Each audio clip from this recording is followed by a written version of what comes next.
आज की हमारी दूसरी कहानी का नाम है अनहोनी। अगर आपको भी डरावनी कहानियाँ, भूतिया कहानी या हॉरर स्टोरी सुनने का शौक है तो हमें सब्सक्राइब करें। हम बढ़ते हैं हमारी दूसरी कहानी पर।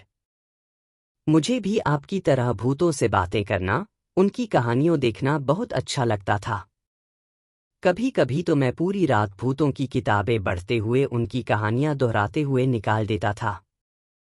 सच कहूं तो मैंने आज तक कभी कोई भूत नहीं देखा। मैं अक्सर यही सोचता था कि भूत आखिर दिखते कैसे होंगे। क्या सच में जैसा फिल्मों में दिखाया जाता है, ठीक वैसे ही होते हैं? बेहद डरावने, बहुत खूंखार बड़े बड़े नाखून जो इंसानों के जिस्म से उसका मांस नोचकर खा जाए, या फिर कुछ और? आपकी तरह मैं भी अक्सर यही सोचता हूं कि किसी दिन अगर कोई भूत, पिशाच, डायन, चुड़ैल और पता नहीं क्या क्या मेरे सामने आ जाए तो मैं क्या करूंगा। आखिर मैं उन्हें पहचान भी पाऊंगा या नहीं? पर उस रात के हादसे के बाद से मेरे ये सारे सवाल धरे के धरे रह गए। अब बस मैं दुआ करता हूं कि अब आपको ये बुरी ताकतें ना ही दिखें तो बेहतर है। आप भी सोच रहे होंगे, क्या करें? ऐसा क्या हुआ मेरे साथ जिसने मेरी सोच को हमेशा हमेशा के लिए बदल कर रख दिया? तो चलिए आज मैं आपको अपनी कहानी सुनाता हूं। ये बात उन दिनों की है जब मैं अकेला ही कानपुर से दिल्ली अपनी मौसी के यहाँ जा रहा था।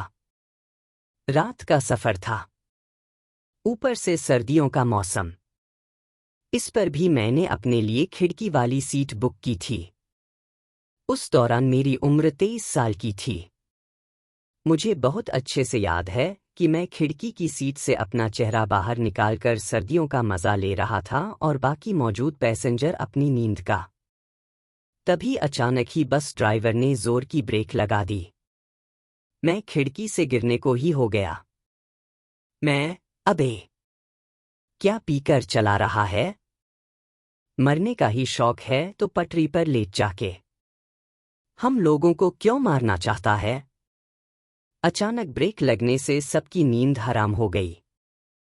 सबका गुस्सा एक पल में ड्राइवर पर फूट पड़ा, पर कंडक्टर ने बात संभाले हुए कहा, कंडक्टर, अरे घबराइए नहीं, वो अचानक से बिल्लियों का जोड़ा बस के नीचे आ गया, इसलिए एकदम से ब्रेक लगानी पड़ी। पर कोई फायदा नहीं हुआ, वो बेचारे जिंदा ही कुचले गए। कंडक्टर की बात सुन मेरे बगल में बैठे एक बूढ़े शख्स ने कहा, बूढ़ा, क्या तुमने बिल्ली के जोड़े को कुचल दिया? अरे आज अमावस है, काली अमावस। ये 12 सालों में सिर्फ एक बार आती है। इस दिन चुड़ैल, पिशाचिनी, डायन किसी जिन या भूत के साथ मिलकर खुद को और शक्तिशाली करती हैं। तुमने अनजाने में ही पर बहुत बड़ा अनर्थ कर दिया है बेटा। अब अनहोनी होने से कोई नहीं रोक सकता। बूढ़े शख्स की बातें सुन सबके रूह कांप गई थी। बस में मौजूद सभी लोगों के चेहरे पर मौत का डर साफ दिखाई दे रहा था। बस में हम कुल 15 लोग ही सफर कर रहे थे, पर किसी की भी हिम्मत नहीं हुई कि कोई बस से नीचे उतर कर देखे।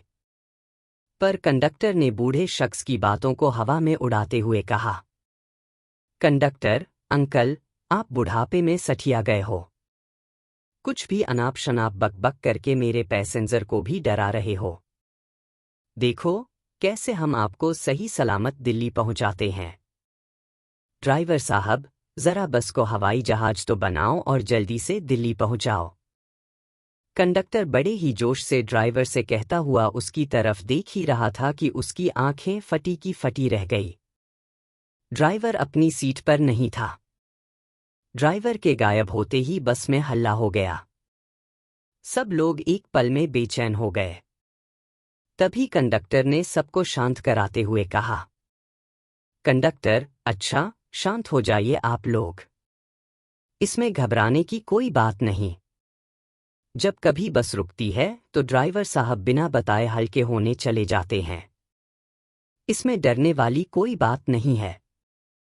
वैसे भी मैं इतनी बस तो चला ही लेता हूं कि आप लोगों को सही सलामत दिल्ली पहुंचा दूं। पर पहले ड्राइवर साहब को ढूंढता हूं।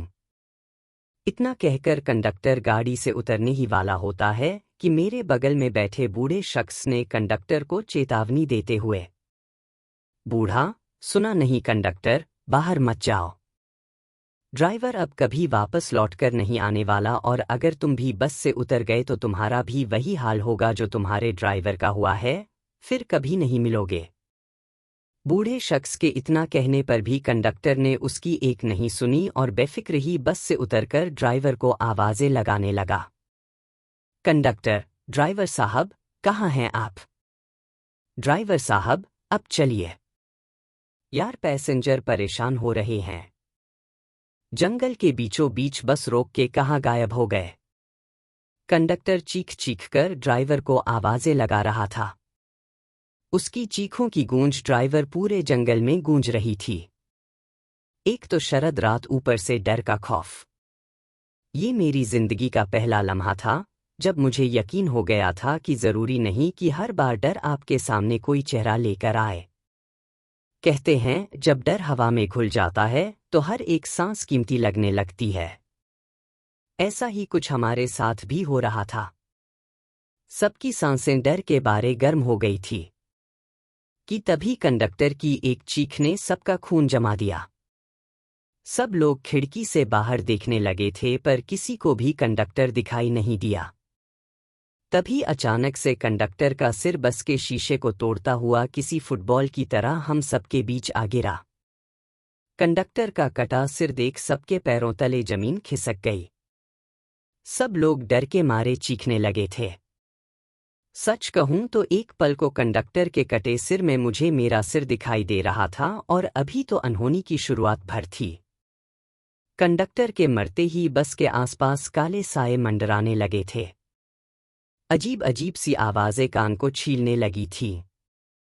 डायन, तुम लोगों ने हमें मार दिया था, हम तुम में से किसी को जिंदा नहीं छोड़ेंगे। जिन्नात, हमारा मिलन तुम लोगों की वजह से अधूरा रह गया। तुम्हें उसकी सजा मिलकर रहेगी। आवाजें सुनकर साफ पता चल रहा था कि बूढ़े शख्स का कहा एक एक लफ्ज बिल्कुल सही था। एक डायन और जिंदात बस के चारों ओर मंडरा रहे थे। मैं उन्हें अंधेरे साए में भी साफ देख सकता था। डायन और जिन्नात की आंखों में बदले की आग साफ छलक रही थी। वे दोनों हमारे खून के प्यासे ही बस के दोनों ओर घूम रहे थे। फिर एक पल तो ऐसा आया कि डायन की चीख से बस के सारे शीशे टूट लोगों के जिस्म में जा घुसे। किसी का गला कट गया था तो किसी की छाती। एक और जो लोग आधे मरे थे वो डर के मारे बस से बाहर निकलकर सुनसान जंगल की ओर दौड़ पड़े। लेकिन जिन्नात और डायन ने किसी एक को नहीं छोड़ा। काले साए के रूप में जिन्नात और डायन लोगों को अपने साथ खला में ले जाते और बड़ी बेरहमी से उनके जिस्म के टुकड़े कर उन्हें नीचे फेंक देते थे। इधर बस में भी मेरे चारों तरफ खून ही खून इकट्ठा हुए जा रहा था। अब बस में सिर्फ हम दोनों ही जिंदा बचे थे, मैं और एक बूढ़ा शख्स। कांच के टुकड़ों ने मुझे भी नहीं बख्शा और मेरे जिस्म को भी छलनी कर गए। पर मेरी सांसें अभी भी चल रही थीं। इस भयानक मंजर के बाद मैं अपना होश संभाल पाता, इससे पहले ही मुझे उस बूढ़े शख्स की चीखें सुनाई देने लगी। उस बूढ़े शख्स की आंखों में कांच के टुकड़े जा घुसे थे। वो पूरी तरह अंधा हो गया था। वो बस दर्द में चीख रहा था, तड़प रहा था। लगता है अब हम लोग जिंदा नहीं बचेंगे। वो डायन और जिंदात हमें जिंदा नहीं छोड़ेंगे। मैं डरा सहमा बस की सीट के नीचे छिपा हुआ बस बूढ़े शख्स से कह रहा था और उस बूढ़े शख्स ने भी दर्द में तड़पते हुए मेरी बात का जवाब दिया। बूढ़ा, बेटा, किसी तरह हमें सुबह होने का इंतजार तो करना ही पड़ेगा। दूसरा और कोई रास्ता नहीं है हमारे पास, बस किसी तरह ये रात कट जाए। बूढ़े शख्स की बात खत्म होती इससे पहले ही मुझे महसूस हुआ कि हम लोग हवा में ऊपर उठने लगे थे। जब मैंने खिड़की से बाहर देखा तो मेरी आंखें फटी की फटी रह गई। जिन्नात और डायन ने बस को हवा में उठा रखा और जोर जोर से उसे गोल गोल घुमाए जा रहे थे। ये मंजर इतना भयानक था कि दिल के टुकड़े होने लगे थे। पूरी बस अब खून से लाल हो चुकी थी। मैं और वो बूढ़ा शख्स अनगिनत लाशों के खून से पूरी तरह से भीग चुके थे। मैं, बाबा, रात काटना तो बहुत मुश्किल है। हमने जल्दी से कोई रास्ता नहीं निकाला तो हम भी इन लाशों के बीच एक लाश बनकर रह जाएंगे। बाबा, आप कुछ तो बोलो। मेरी इस बात पर बाबा ने जवाब देते हुए कहा, बूढ़ा बेटा, एक ही रास्ता है। हमें किसी तरह आग का इंतजाम करना होगा, क्योंकि बुरी से बुरी ताकतें आग के आसपास भी नहीं भटकती। बस हमारे पास जलाने के लिए एक माचिस के अलावा और कुछ नहीं है। ये सुनते ही मेरे दिमाग में एक आइडिया आया। मैं, बाबा, भले ही हमारे पास कुछ ना हो, लेकिन बस में तो डीजल भरा पड़ा होगा। उससे हम इस डायन और जिन्नात को दूर भगा सकते हैं। बाबा और मैं बात कर ही रहे थे कि बस कब खुद व खुद नीचे आ गई, हमें पता ही नहीं चला। पर अब सबसे बड़ा सवाल ये था कि बस से डीजल कौन निकालेगा, क्योंकि बाबा अंधे हो चुके थे और मैं अपनी जान खतरे में नहीं डालना चाहता था। पर मन मारकर भी मैंने अपनी जान दांव पर लगाई और बस के बाहर जाने का फैसला किया। मैं अभी बस से डीजल निकाल ही रहा था कि मुझे बहुत तेजी से ठंड लगने लगी। मेरे आसपास काले साए भटकने लगे। मैं तुरंत ही समझ गया था कि वो डायन और जिन्नात मेरे आसपास ही मंडरा रहे हैं। मैं आधा बोतल डीजल ही गाड़ी से निकाल पाया था कि मुझे डायन की हंसी सुनाई देने लगी, जिसे सुनकर मैं कांपने लगा। मैंने कांपते हुए अपनी गर्दन ऊपर उठाई ही थी कि मैंने देखा कि वो डायन मेरे सिर के ठीक ऊपर हवा में उल्टी लटकी हुई है और मुझ पर ही हंसे जा रही थी। सच कहूं तो मैं भी समझ गया था कि मैं जिंदा नहीं बचूंगा। पर तभी बाबा ने चिल्लाते हुए कहा, बूढ़ा, ये लो बेटा माचिस और बस को ही जला दो। मेरी फिक्र मत करो। इतना कहकर बाबा ने खिड़की से माचिस बाहर फेंक दी, जो ठीक मेरे पैरों के पास ही आकर गिरी थी। मैं माचिस उठाने ही वाला था कि मैंने देखा कि बस के नीचे जिन्नात ड्राइवर के जिस्म से मांस नोचकर खाए जा रहा था। उसके मुंह से ड्राइवर अंतड़ियां बाहर निकल रही थीं। ये खौफनाक मंजर देख मैंने डर के मारे डीजल की बोतल फेंक दी और तुरंत ही माचिस से बस में आग लगा दी। जिन्नात तो तुरंत ही साया बनकर गायब हो गया, पर बस ने आग पकड़ ली और वो बूढ़ा शख्स भी बस के साथ जिंदा जलने लगा। आग की रोशनी देख वो डायन और जिन्नात का कुछ पता नहीं था। मैं भी सुबह होने तक जलती बस की आग के साए में बैठा रहा और सूरज की पहली किरण के साथ ही वहां से चला गया। उस हादसे के बाद अब मैं किसी से भूत पिशाच जिन्नात या फिर डायन की बात नहीं करता। बस अब इन सब पर यकीन करता हूँ। ये हॉरर स्टोरी आपको कैसी लगी नीचे कमेंट में हमें ज़रूर बताएं।